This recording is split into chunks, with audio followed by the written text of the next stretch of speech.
Have you tried everything? Have you exhausted every possible option, scenario, combination, tool, and approach? Have you determined whether or not there is another person out there that has performed the exact same task you are attempting, or at least something similar? Have you read every book, blog, journal, magazine, and website? If the answer to any of these questions is no, then go back and try again, because you don't truly know if you can do something until you've tried absolutely everything. But I suggest removing the phrase "I can't" from your lexicon and replacing it with "I can't yet."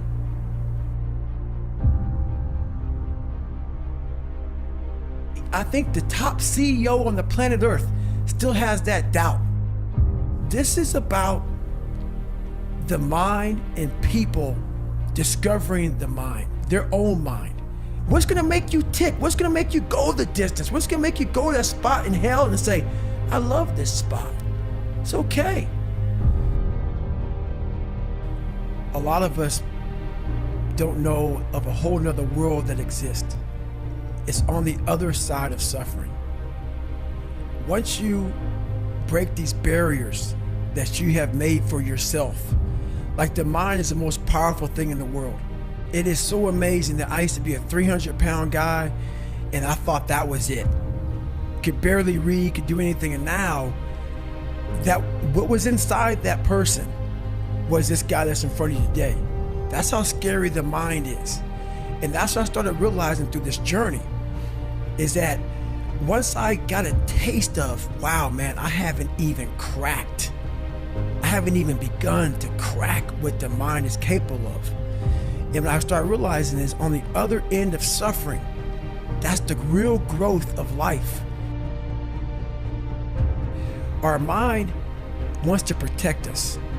The mind is like, honestly, it has a tactical advantage over us. It knows our deepest, darkest fears or insecurities. It knows where we start to feel, we start getting that doubt creeping that says, hey man, you know what, man, maybe this isn't good. Let's go back home to the wife. Let's go back home to the kids. This is not comfortable. So in that moment, the mind directs us. It's a protective mechanism. It saves us from doing bodily harm, or it really saves us from discovering that the mind's like, I want to be in charge of you. I don't want you to be in charge of me. So it tells you, let's just stop right here. Because we forget we are in control of our mind. We believe it's the other way around. No, we put in our minds what we should do, but we believe our mind is telling us, it's giving us all this feedback. We have to reprogram it and tell us, no, we're good. We're good, we got it. This sucks, but it's okay. A lot of us don't believe that we can achieve the impossible. You can achieve the absolute impossible. What you need is straight up, brutal work ethic. You have to be willing to outwork everybody in the world. And that's the hard part. If you walk into any kind of event, whether it be physical or mental, if you walk in with already putting that block on your mind of, man, this ain't gonna happen. People go, how'd you run 100 miles with no training? Because I went into it not thinking, I can't do this, man. I went into it with a strategy. I have an open-mindedness. So until your mind is open to the possibilities that I can do this, you would never be able to do it. Once the mind starts to believe it can be achieved, it then, only then, does it start to break down tactically how we can do this. Until then, you're gonna always lose. When you're afraid of something, you have to master it. That's how you start to overcome it.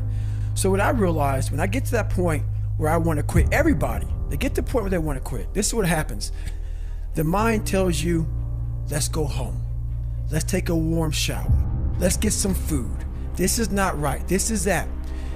If you cannot answer the questions at that moment, because your mind's gonna start giving you all these questions.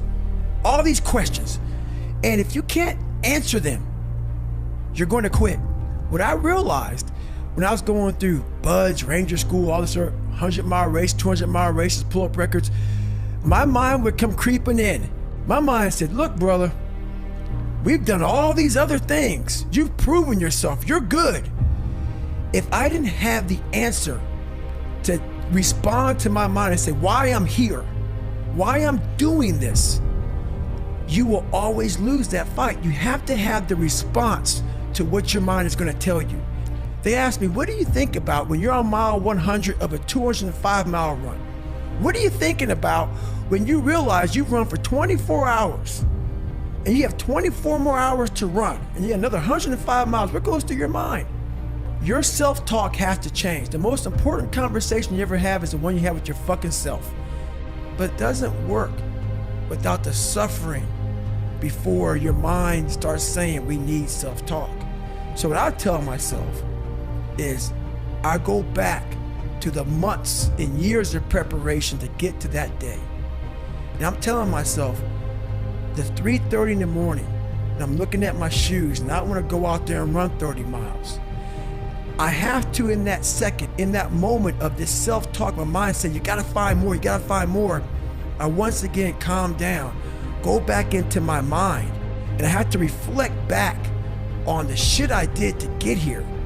And that becomes my self-talk. Self-talk does not work unless it is real.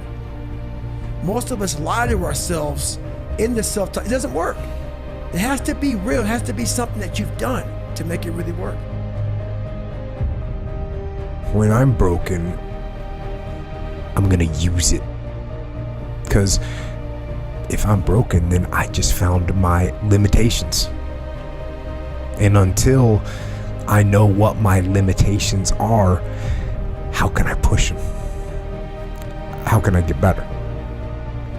Once I see it, once I feel it, once I see where I was broken, then I can attack that weakness. I can fill in that gap. I can reinforce that breach. If you break, it means it's time to fortify your will to make it stronger. Every time you break, and in every way that you break, it's definitely a chance for you to give up and for you to just to fall apart. But there's also opportunity. There's opportunity to get stronger and get smarter and get faster and get tougher and get more stable and get more resilient and get better.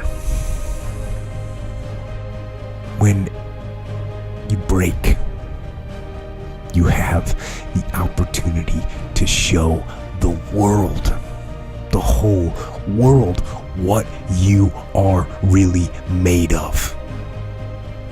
So if you break, if you break, the fight isn't over. In fact, if you break, the fight is just beginning. And as you crawl up and out of that dismal and wretched place, and you're covered in blood and sweat and dirt and filth as you rise above what you were, and as you take the form of who you are supposed to be, you will see that in the very act of standing up, in the very act of fighting on, you will become and you will remain unbroken. I think pushing yourself physically is the number one factor of life. That is the true spot where you can really dive deep into. Life's about self-discipline.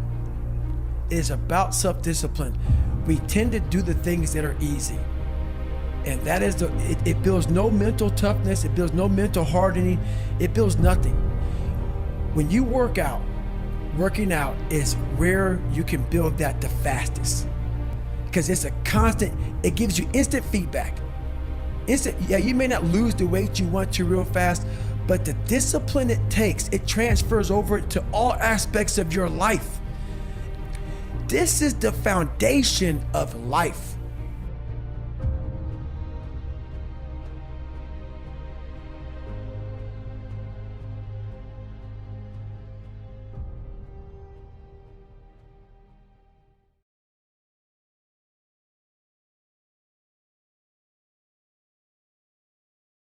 You're gonna do it. You're gonna do it. You did it. Yeah. Who's my king? Fucking